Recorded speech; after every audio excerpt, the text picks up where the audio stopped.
तो मेरे भाई मुझे पर्सनली ऐसा लगता है कि साबो मैन मार्क्ड बाय डेथ है। और जिस तरीके से ये कैरेक्टर प्रोग्रेस हुआ है इस पूरे सीरीज में, ऐसा लगता है कि ये कैरेक्टर के डेथ के चांसेस के प्रोबेबिलिटी बहुत ज़्यादा है। अब हालांकि साबो नोबिलिटी में पैदा हुआ था, पर उसको वो ज़िंदगी पसंद नहीं आ रहा था। वो 10 की उम्र में अपना घर छोड़ के भाग जाता है और हम देखते हैं उसको आगे चलते हुए वो ग्रे टर्मिनल में लूफी और एस को मिलता है। हमको पता है कि साबो का जो एम्बिशन है वो ये है कि साबो पूरा दुनिया एक्सप्लोर करना चाहता है। वो दुनिया एक्सप्लोर करके अपने बुक में लिखना चाहता है, वो एक बुक लिखना चाहता है ये पूरे अपने एक्सपीरियंस के ऊपर। लूफी, साबो, एस तीनों लोग साके पी के उन लोग अपने आप को भाई मानने लगते हैं। ये जो बॉन्ड है वो बहुत ज़्यादा गहरा है और हमको वन पीस में ये बहुत ज़्यादा ये एस्पेक्ट के ऊपर बहुत ज़्यादा एम्फोसिस डाला गया है कि ब्लड रिलेशन होना ज़रूरी नहीं है किसी के भी विल को इनहेरिट करने के लिए या भाई बनने के लिए या फैमिली बनने के लिए। ठीक है, अब साबो का पायरेट जर्नी स्टार्ट होने से पहले खत्म हो गया था। जब साबो गोवा किंगडम से सेट सेल करता है तभी ही एक सेंट जैकेस ने उसका शिप डुबा दिया था, जिसके वजह से वो बहुत ही हैवी वुंड सस्टेन करता है और उसका जो शिप था वो कंप्लीटली कैप्साइज हो जाता है। आगे चलते हमको पता चलता है कि रेवोल्यूशनरी आर्मी का जो लीडर है, जो हमारा भाई मंकी डी ड्रैगन है, वो साबो को बचाता है, वो साबो को रेस्क्यू करता है और वो साबो को अपने बेस पे लेके जाता है। हमको यहाँ पर पता चलता है कि ये पूरे अटैक की वजह से, सेंट जैकेस के अटैक की वजह से साबो का जो मेमोरी है वो कंप्लीटली वाइप आउट हो गया है। तो यहाँ से आगे चलते हुए साबो रेवोल्यूशनरी आर्मी को ज्वाइन करता है और साबो क्योंकि वो बहुत ही एक एक्स्ट्रा ऑर्डिनरीली टैलेंटेड इंडिविजुअल है, इस वजह से वो बहुत जल्दी से रैंक्स क्लाइंब अप करता है रेवोल्यूशनरी आर्मी के। वो इतनी जल्दी से रेवोल्यूशनरी आर्मी के रैंक्स को क्लाइंब अप करता है कि वो इवेंचुअली बन जाता है चीफ ऑफ स्टाफ या second in command revolutionary army का, जो बेसिकली सेकंड बंदा है ड्रैगन के बाद। समिट वॉर के बाद जब साबो को एस के डेथ के बारे में पता चलता है न्यूज़पेपर के जरिए से, तब उसका याददाश्त फिर से वापस आ जाता है। वो बहुत ज़्यादा पेन और एगनी में था। हम देख रहे थे कि वो बहुत ज़्यादा रो रहा था। तो इवेंचुअली जैसे जैसे स्टोरी प्रोग्रेस होता है तो हमको साबो इन्वॉल्व होते हुए दिखाई देता है ड्रेस रोजा में। ये बहुत ज़्यादा एक एपिक मोमेंट था। साबो का इन्वॉल्वमेंट ड्रेस रोजा में बहुत ज़्यादा कूल था क्योंकि साबो यहाँ पर ड्रेस रोजा में लूफी के साथ मिलता है। लूफी बिलीव नहीं कर पा रहा था कि उसका भाई अभी भी जिंदा है। हमको पता है कि एस के डेथ के बाद किस तरीके से लूफी बिखर गया था, तो लूफी बहुत ज़्यादा खुश था साबो को देख के। मुझे नहीं लगता है कि मैं यहाँ पर डिस्क्राइब कर सकता हूँ लूफी के हैप्पीनेस को लेके कि किस तरीके से वो महसूस कर रहा रहेगा साबो को देख के। पर साबो का जो इन्वॉल्वमेंट था ड्रेस रोजा में वो बहुत ज़्यादा क्रूशल था क्योंकि हम यहाँ पर देख रहे थे कि साबो 1-on-1 जाता है फुजितोरा के अगेंस्ट। वो फुजितोरा को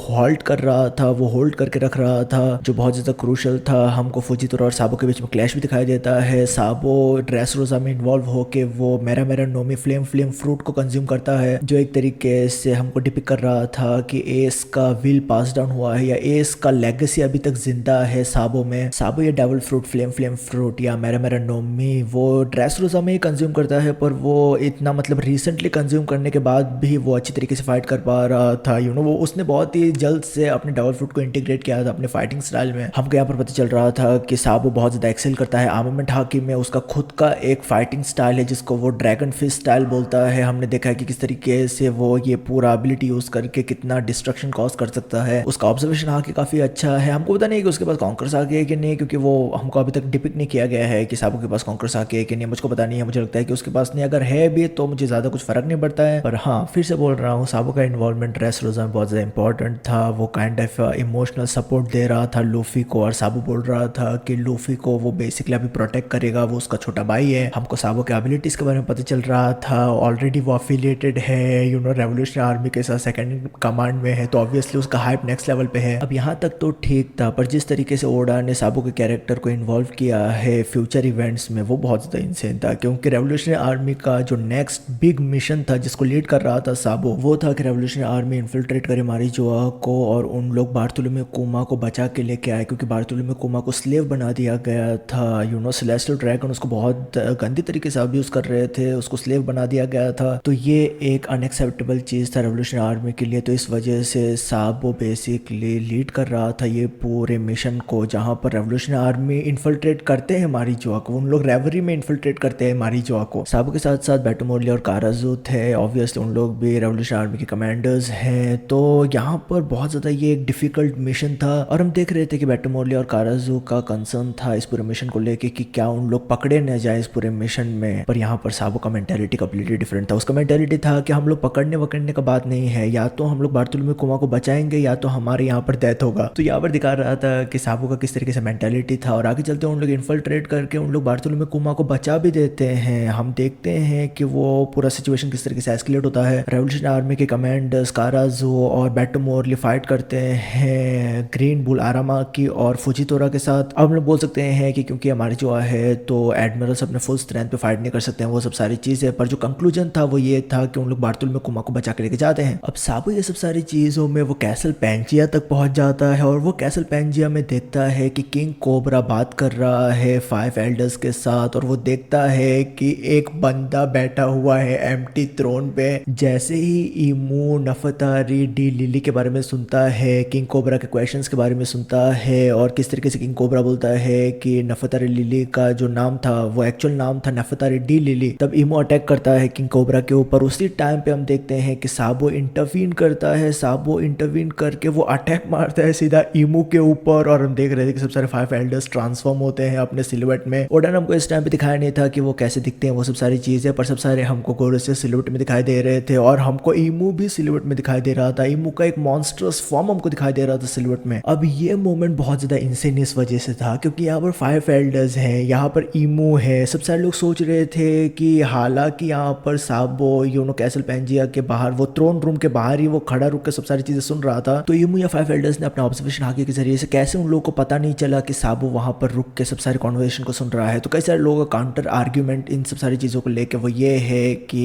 ईमू बहुत ज्यादा एक एरोगेंट कैरेक्टर है और ऑलरेडी उन लोग कई सारी चीजों को लेके इन्वेस्टेड थे ये पूरी चीज में किंग कोबरा को लेके, तो मे भी वो ऐसा हो सकता है, पर वो मतलब स्टिल काइंड ऑफ इफी है वहां पर, ठीक है। साबो यहाँ पर मेरा भाई मतलब एब्सोल्युटली कोड लग रहा था जिस तरीके से ओडा ने पैनल ड्रॉ किया था, सब सारे एल्डर्स ट्रांसफॉर्म होकर उसको घेर रखे थे, वो बहुत ज्यादा कोल्ड था। यहाँ पर साबो कोशिश कर रहा था फाइट करने की, पर हमको पता है कि यहाँ पर से साबो यहाँ पर फाइट नहीं कर सकते यार। 5 एल्डर्स तो मतलब वो ले नहीं सकता है, उनके अगेंस्ट जा ही नहीं सकता है इस टाइम पे। ये मूवी वहां पर ही है, तो जो बेस्ट कोर्स ऑफ एक्शन था साबो के लिए वो ये था कि वो यहाँ से किसी ना किसी तरीके से एस्केप करे और वो भी बहुत ज्यादा मेरे हिसाब से अनरीजनेबल है कि कैसे साबो यहाँ पर से एस्केप कर पाया at the end of the day. हम देखते हैं कि ईमू स्टैप करता है, जिस तरीके से ईमू ने अपने टेल के जरिए से स्टैप किया था किंग कोबरा को, उसी तरीके से ईमू स्टैप करता है साबो को। और हम देखते हैं कि नफतारी डी लिली के बारे में हमारा भाई कोबरा बताता है साबो को कि तू यहाँ से एस्केप कर और सब सारे लोग को बता दे या लूफी को बता दे कि हमारे नाम में डी आता है, हम लोग डी क्लैन से बिलोंग करते हैं। हालांकि हमको पता है, सब सारे लोगों को पता है कि जो एलिबेस्ट किंगडम है उन लोग 20 फाउंडिंग मेंबर्स में आते हैं और किस तरीके से नफतारी डी लिली ने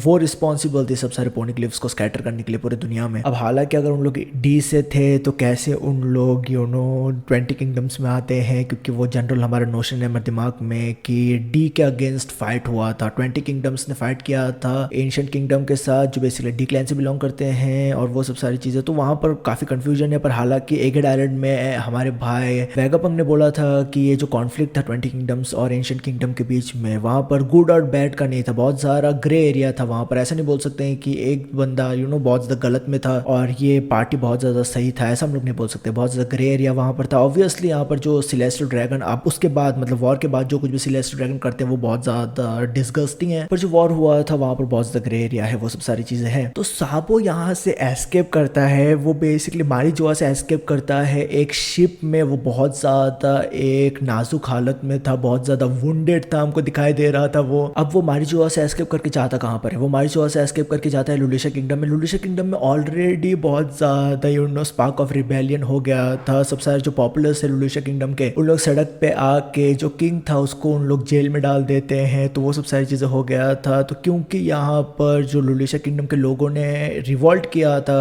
किंगडम के किंग के अगेंस्ट, और वो एक काइंड ऑफ रिवॉल्ट है वर्ल्ड गवर्नमेंट के साथ भी, क्योंकि लुलिशा किंगडम अफिलिएटेड है वर्ल्ड गवर्नमेंट के साथ। तो यहाँ पर हम देखते हैं कि ईमू ऑर्डर्स देता है लुलिशा किंगडम को कंप्लीटली वाइप आउट करने का। यहाँ पर मदर फ्लेम्स को यूज किया जाता है, मदर फ्लेम्स के जरिए से एब्सोल्यूट इनाइलेशन था लुलिशा किंगडम का। और क्योंकि साबो गया था लुलिशा किंगडम में, तो सब सारे लोग सोच रहे थे कि क्या लुलिशा किंगडम के साथ साथ साबो का भी डेथ हो गया है, क्या ये ऐसा हुआ है? सब सारे लोग सोच रहे थे अपने दिमाग में, पर सब सारे लोगों को पता था कि ऐसे होने वाला नहीं, साबो का डेथ इस तरीके से होने वाला नहीं है, ठीक है। ऐसा नहीं है कि हमारा भाई ओडा ऑफ स्क्रीन नोमी फिर से यहाँ पर डिपिक्शन में लेके आएगा, ऐसा नहीं होने वाला था। तो ऑब्वियसली हालांकि ये सिचुएशन बहुत ज्यादा सीरियस था, क्योंकि पूरा एक आइलैंड वाइप आउट हो गया था, ये जेनोसाइड था मेरे भाई at the end of the day. पर साबो यहाँ से बच के एस्केप करता है, वो एस्केप करके जाता है कंबागा किंगडम में। वो पहुंचता है रेवोल्यूशनरी आर्मी के नए बेस पे जो है कंबागा किंगडम। साबो यहाँ पर पहुंचने के बाद बाद हमको पता चलता है कि रेवरी में एग्जैक्टली क्या हुआ था। साबो सब सारी चीज़ें बताता है रेवोल्यूशनरी आर्मी को कि किस तरीके से सीन्स प्ले आउट हुआ था, किस तरीके से उसने एम्प्टी थ्रोन पे एक बंदे को बैठते हुए देखा था। तो यहाँ पर साबो सब सारी चीज़ें एक्सप्लेन कर रहा था ड्रैगन को कि किस तरीके से चीज़ें प्ले आउट हुआ था, क्योंकि ऑलरेडी वर्ल्ड इकोनॉमिक जर्नल में जो न्यूज़पेपर है वहाँ पर छप गया था कि साबो ने मार दिया है किंग कोबरा को। तो हम देख रहे थे कि साबो को पूरी दुनिया में फ्लेम एम्पर डिक्लेयर कर दिया गया था। साबो ने कई सारे कंट्रीज में स्पार्क ऑफ रिबेलियन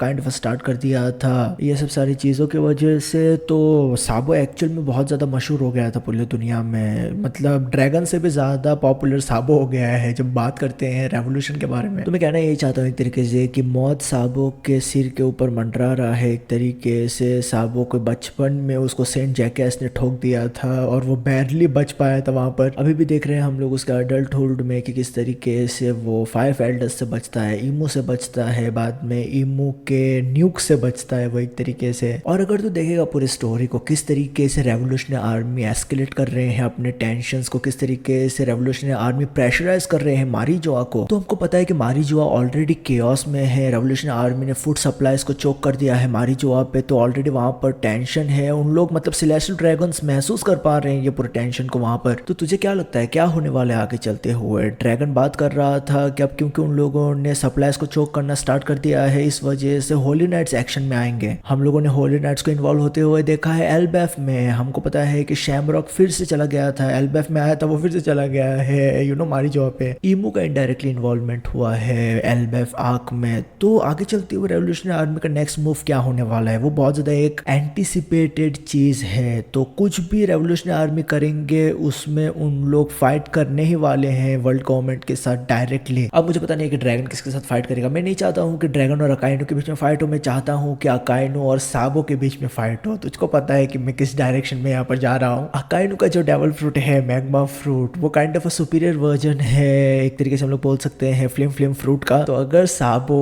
और अकाइनो के बीच में फाइट होता है, जो बेसिकली हमारा भाई साबो सेकंड इन कमांड है रेवोल्यूशनरी आर्मी में, और एक तरीके से हम लोग बोल सकते हैं ड्रैगन कन्फ्रंट करे ईमू को, क्योंकि इस टाइम पे मैं तुझे बता रहा हूँ अगर ड्रैगन कन्फ्रंट करता है अकाइनो को वो तो ठीक ठाक रहेगा, पर अगर ओडा लेजेंडरी मोमेंट क्रिएट करना चाहता है तो मैं चाहता हूँ कि ड्रैगन कन्फ्रंट करे ईमू को। मैं ऐसा क्यों बोल रहा हूँ? क्योंकि ड्रैगन बहुत लंबे समय से हम लोगों ने देखा, मतलब कुछ भी नहीं करता है यार, ये पूरा सीरीज में कुछ नहीं करता है। मतलब कुछ तो कर ले मेरे भाई तू, लाइक सीरियसली मैन, ड्रैगन अभी तक कुछ नहीं कर रहा है। मेरे को लगा था वानुकुनी में कुछ करेगा, मतलब उधर भी कुछ नहीं किया, मतलब पर्सनली कभी भी इन्वॉल्व होता ही नहीं है वो, ठीक है। तो मैं चाहता हूँ कि वो किसी न किसी तरीके से इन्वॉल्व हो। और अगर अकाइनो और साबो के बीच में फाइट होता है मतलब ये इंसैनिटी रहेगा। मे बी अकाइनो साबो को भी ठोक दे यार। मैं तुझे बता रहा हूँ ऑलरेडी लूफी कैरेक्टर को लेके काफी ट्रेजेडी चल रहा है इस सेंस में, क्योंकि गाप को ऑलरेडी कैप्चर कर लिया है ब्लैक बियर्ड पायरेट्स ने। गाप को पूरी सिचुएशन अभी तक हवे में है कि वो वहां पर कैसे प्ले आउट होगा, कि क्या गाप का डेथ होने वाला है, वो सब सारी चीजें। उसके ऊपर से अगर आगे चलते हुए रेवोल्यूशनरी आर्मी में कुछ एक बड़ा चीज करते हैं जिसकी वजह से अकाइनो को डायरेक्टली इन्वॉल्व होना पड़े यार। हमको पता है कि फ्लीट एडमिरल का पोजीशन है, अकाइनो ने ऑक्यूपाई किया है फ्लीट एडमिरल का पोजीशन, जिसकी वजह से वो ज्यादा हिल नहीं सकता है। लास्ट बार हमने देखा था अकाइनो को वो डायरेक्टली पंच करता है, वो बार्थोलोमेव कुमा के साथ थोड़ा फाइट करता है, थोड़ा ब्रॉल करता है, वही हमने देखा था। तो इंटरेस्टिंग रहेगा अगर अकाइनो और साबो के बीच में फाइट होता है और साबो का इवेंचुअली उसके वजह से डेथ हो या साबो हैवीली इंजर्ड हो। ऑलरेडी गाप का सिचुएशन हमको पता नहीं है, और आगे चलते हुए अगर साबो के साथ भी ऐसा कुछ होता है तो डेफिनेटली लूफी के लिए बहुत एक बड़ा समस्या का बात होगा वो। पर मैं ऑनेस्टली बता रहा हूँ मेरे ओपिनियन में ये बंदे के ऊपर डेथ फ्लैग्स ऑलरेडी है, ठीक है। मैं इसको देख रहा हूँ मरते हुए किसी न किसी तरीके से। अब हालांकि